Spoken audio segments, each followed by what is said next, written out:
मुस्लिमों के सबसे बड़े नेता बनने की होड़ सी मच गई है और इसमें असदुद्दीन ओवैसी और महमूद मदनी आगे चल रहे हैं। ऐसे में असदुद्दीन ओवैसी का समर्थन बढ़ता देख महमूद मदनी ने ऐसा बयान दे दिया कि वो खुद मौलानाओं के निशाने पर आ गए हैं। पूरी खबर इस रिपोर्ट से बताते हैं आपको।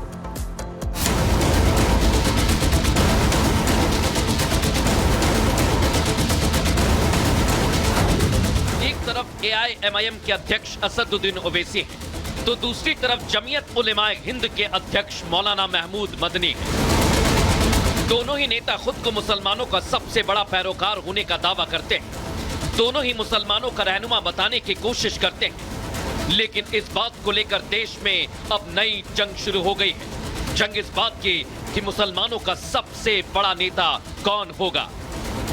हालांकि दोनों के बीच ये अदावत नई नहीं है, इनके बीच की तल्खियां कई बार सामने आ चुकी हैं और मौलाना महमूद मदनी ने ओवैसी को सलाह दे दी कि वो मुसलमानों का नेता बनने की कोशिश ना करें।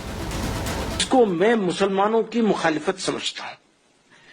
मैं उनको बहुत अच्छा आदमी मानता हूं, असदुद्दीन ओवैसी साहब को, लेकिन यहां पर मैं उनसे बिल्कुल डिसएग्री करता हूं कि वो मुसलमानों के इंडियन मुस्लिम्स के पॉलिटिकल लीडर बनने की कोशिश कर रहे हैं। इसको हम कामयाब होने नहीं देंगे किसी को।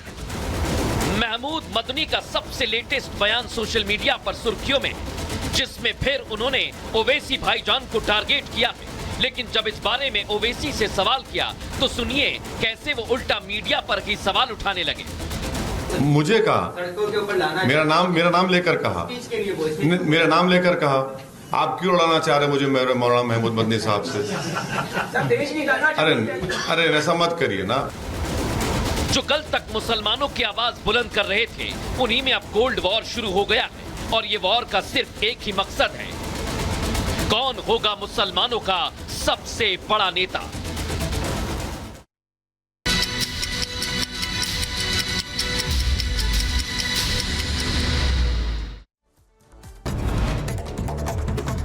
जम्मू के किश्तवाड़ में भीषण सड़क हादसा, खाई में कार गिरने से 2 लोगों की मौत जबकि 3 घायल, अस्पताल में भर्ती कराया गया।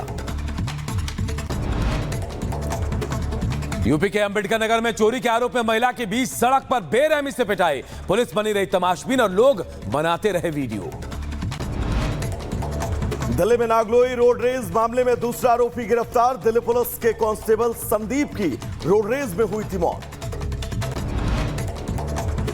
यूपी के झांसी में पुलिस और बदमाशों के बीच मुठभेड़, गोली लगने से घायल हुआ बदमाश, बाइक, तमंचा और कारतूस बरामद। बुलंदशहर पुलिस की 3 शातिर बदमाशों से मुठभेड़, पुलिस की गोली लगने से 1 घायल, भाग रहे 2 बदमाशों को दबोचा गया। दिल्ली के उत्तम नगर में बदमाशों ने फायरिंग की, बीजेपी सिख नेता रमनजोत सिंह की गाड़ी पर फायरिंग, गैंगस्टर गोगी मान के नाम से धमकी की पर्ची फेंककर फरार हुए बदमाश।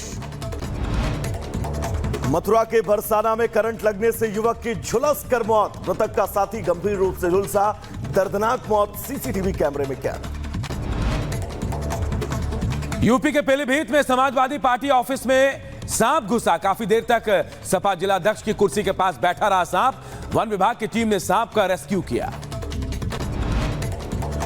उत्तर प्रदेश के बहराइच में घर में अजगर निकलने से इलाके में सनसनी, वनकर्मियों ने अजगर का रेस्क्यू कर उसे जंगल में छोड़ा। रेस्क्यू के बाद ग्रामीणों ने राहत की सांस ली।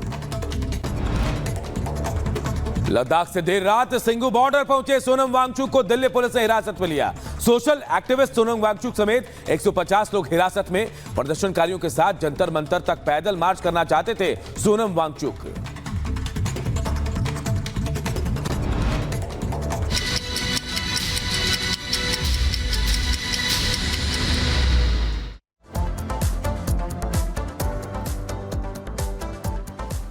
इधर झांसी में पुलिस और बदमाशों के बीच मुठभेड़ हो गई, गोली लगने से एक बदमाश घायल हुआ है। पूरी खबर 1 मिनट की रिपोर्ट में आपको बताते हैं।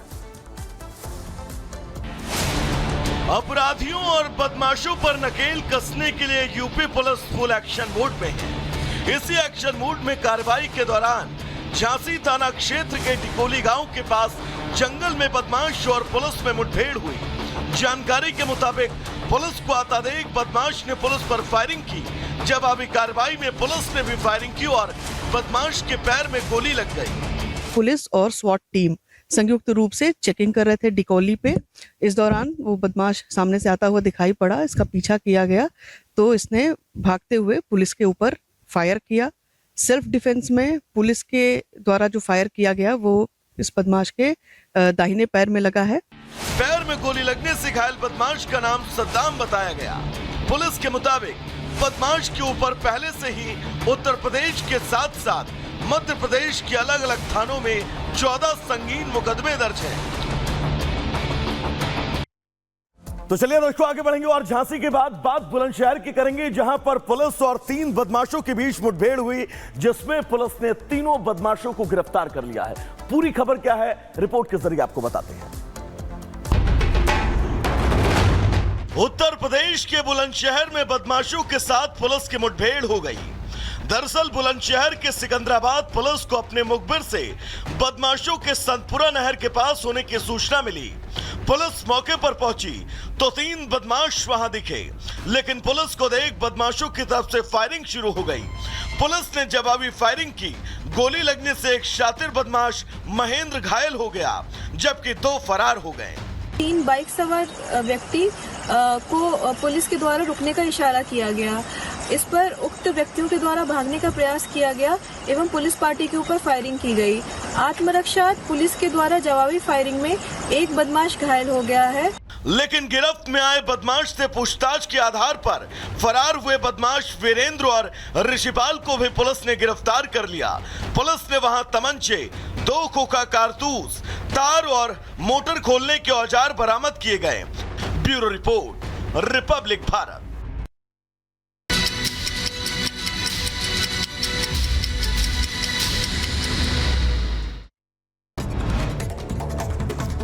इजरायली सेना का हिजबुल्लाह के ठिकानों पर ताबड़तोड़ हमला जारी। आईडीएफ ने हिजबुल्लाह के मिसाइल लॉन्चरों पर हमला किया। बेरूत एयरपोर्ट के पास रखे मिसाइल लॉन्चरों के गोदाम को तबाह कर दिया। इजरायली हमले में बेरूत का सेंट थेरेसा इलाका खंडहर में तब्दील, कई बहुमंजिला इमारत मलबे में तब्दील हुई। लेबनान और यमन के बाद सीरिया में भी इजराइल का अटैक। हमले में सीरिया के राष्ट्रपति के भाई की मौत। लेबनान में इजराइल के हमले में हमास कमांडर फतेह शरीफ ढेर हो गया। इजरायली हमलों के बाद दक्षिणी लेबनान में धुएं का गुबार। इजरायली हमले में लेबनान में अब तक 105 लोगों की मौत, 100 से ज्यादा लोग घायल। रूसी फाइटर जेट और अमेरिकी F-16 का आमना सामना। अलास्का के आसमान में नोराड लड़ाकू पायलट ने रूसी विमान को रोका। अमेरिका ने वीडियो जारी किया।